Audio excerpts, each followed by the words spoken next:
Yo, what's going on? What's going on? This is Gregory back with the Financial Gallery. I told myself I was going to take some time to do this video, but my mind has been ringing, ever since I started talking about it. So I was like, I'm just going to put this together and record it. So here we are. And today I'm going to talk about why do billionaires buy more than one home? Like, it doesn't make any sense. You hear stories about, people owning one, five, 10, 15, 100, 500, thousands of homes. You're like, why are you doing that to a basic human need? Right? It just doesn't make any sense. Like, why are you monetizing it? Like, why are you making money from it? Right? Um, and, I say this to myself. That's like selling an oxygen. That's like being in the business of selling oxygen. Like, oxygen should just be free. Like, stop selling oxygen. So yeah. So onward, right? To introduce to this topic, I'm assuming you watched or at least understand my previous videos about what is money and what is inflation. Because this starts on the preface of our money does not store its value over time, right? And the reason why that is the case is because the expansion of the money supply, right? Like we keep creating more of it. That means each individual unit becomes less. For example, right? Let's say I have $100, right? And the M2 supply, which is, based on my previous video, is cash, checkings, and savings, right?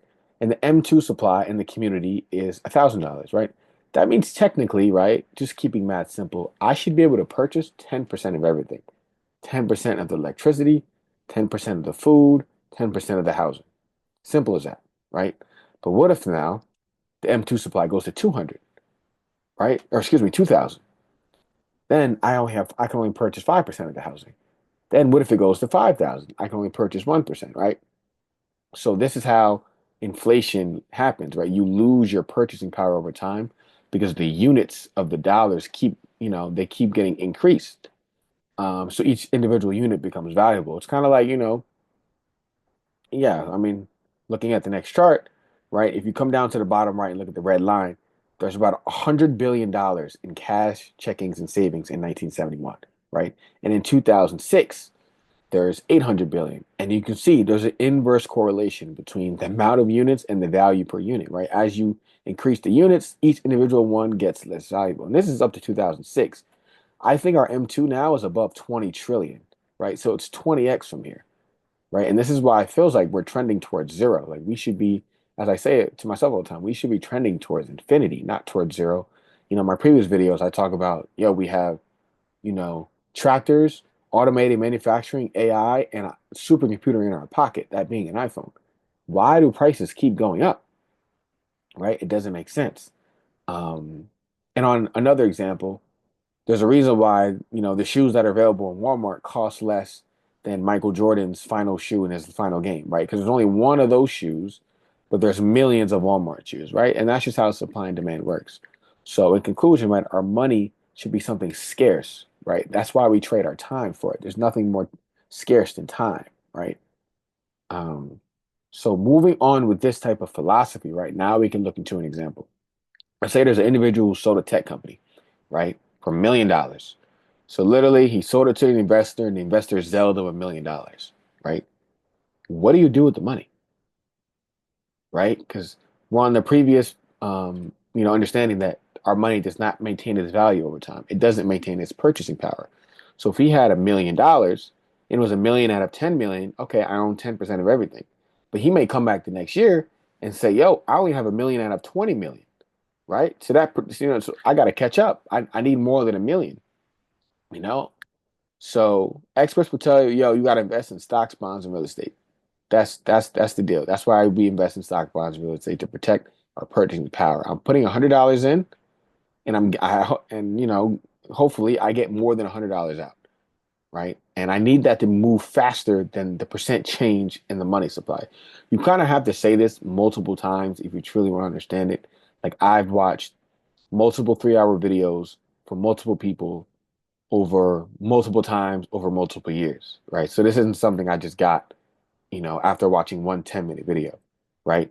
So boom, so now this guy, he investing in an apartment complex, not because he's interested in the community and he wants to build, good friendships, because he's just trying to save his money. right? He's buying farmland not because he wants to become a farmer, and he's investing in Apple stock not because he believes in the mission, just because he's trying to save his money. And me personally, I try not to blame the structure of an entire society on a single individual. I think that's, you know, somewhat unfair because everyone at individually in our society does the same thing, right? If you invest in a 401k, if you have an IRA, if you invest in the S&P 500 or the Nasdaq or any type of stock market investment, you're fueling this engine, right? You're fueling this engine. But I say it again, is damned if you do, damned if you don't. Because what do? Invest in the stock market, fuel this destructive engine and get rich? Or do you not do that and get poor, right? It's like damned if you do, damned if you don't. So, trying to wrap things up here, there's an individual who sent me a video about and about, I guess I'll say, housing in New York, where the individual was like, yo, the reason why housing in New York is so expensive is because billionaires buy the homes and don't even rent out half of them. Um, And now, then again, I'm referencing a lot of my previous videos. I agree that that is a problem, right? But just like in a movie, you can stop the minions that are ravaging your town, or you can stop the big gaping hole in the sky, right? You have to do both, right? But the preface of the movie is to stop the big gaping hole in the sky, right? And the issue here is that when the individual here got that $1 million, he couldn't just save it, right? He's losing, this is supposed to be coming later, right? But 7% a year. He's losing 7% a year on that money, right? Because the total M2 supply goes up 7% a year. So unless you're going up 7% a year, you're not keeping your same piece of your pie. It's like I have a slice of pizza that I look back the next day, I have less of a slice, right? This happens with our money. So what do? Rent out an apartment? We'll put it this way. Let's say you spun up a calculation and it says, yo, if you rent out this apartment, and even though you can't rent the other half because of miscellaneous reasons, you'll still only lose 1% a year, right? So what's the choice? Lose 1% a year, even though you're messing up a community, or lose 7% a year, keeping the money in your bank account. Sometimes incentives um, can impede your morality, right? And it's then again, we're also fueling this engine. So we could get mad at BlackRock for, buying up all the homes, being an investor, but we have our money in BlackRock. When you give your company a 401k, they don't invest it for you. They give it to BlackRock. BlackRock's like, well, dang, what am I gonna do with this money? I can't hold it. It's gonna cost me 7% a year. So I gotta invest in this, right?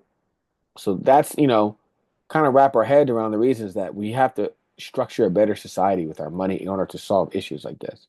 And the way you do this is, oh right, so just lastly, five out of our every 100 homes in 2000 was sold by investors. Now it's 18, right? And on that same scale, right, the M2 supply was probably increasing as well. Crazy stuff. So in conclusion, right, we have to make it more profitable to hold our money and cold hard cash, metaphorically, right, than to invest in stocks, real estate, and bonds. Until that's the case, right, there's going to be no incentive to not invest in a 401k or the stock market because you're going to get poor, right? And it's damned if you do, damned if you don't. So, you know, then again, another in conclusion, majority of the reason why New York State real estate is expensive is because the money is broken, right? People are hoarding apartments that they don't need because they just want to save their money. And me personally, I don't look at that as an end all be all issue at them because we all do the same thing. We invest in the stock market as well, not because we're interested in the company's ethics and values, just because we're just trying to save our money, right? So before I keep ranting, I'm just gonna stop it on for here. Then again, thanks for those who took the time to listen. If anybody ever has any other questions, please chat me, please hit me up, whatever. I'm really passionate about these things, and I hope it made sense to folks who are able to listen. And yeah, peace out.